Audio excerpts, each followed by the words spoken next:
Scotch and whiskey in general is my first love, and there are increasingly more places to get a brewing degree these days, but there's really only a couple of places where you can learn how to make whiskey. And one of those is in Edinburgh, in Scotland. And my wife had got her master's there, and we had always said one day we would like to live there. And so when she was done with her PhD, we were like, let's do it.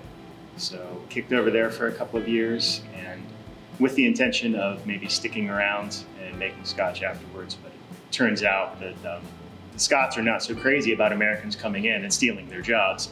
So came back to the States and started looking for brewing positions. I have a bit of a problem, some people say. So my general motto is anything that's fit to ferment.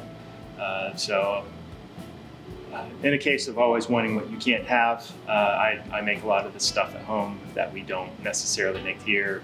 Mixed ferments, I make pickles, working on some cheese, but it's a lot of fun. My kids are getting to the age where they're getting interested in stuff that we can do with them.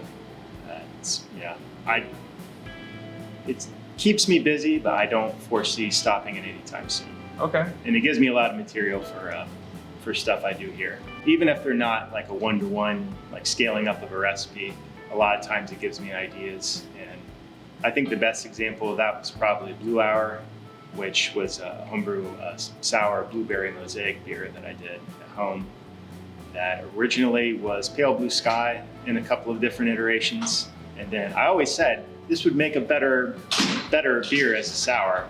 And eventually I got my way, and that became Blue Hour.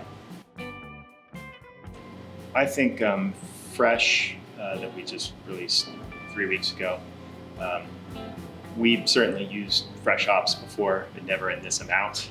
And being able to go up to Michigan and actually deliver the hops to the brewery, use them within 24 hours after they'd been picked. Having the entire production team involved in helping out with it, having really cool art. And I'd been out to the hop harvest in Yakima, and I tasted some of these fresh hop beers, and they were amazing. And it's like I always wanted to do something that tasted like that. And I think we finally did that this year. I've drank a lot of that beer. There's always stuff I've got in my back pocket that I keep in mind. There's what I call a Thai porter that I brewed at home that I'd love to translate to the big system. Still working on how to do that.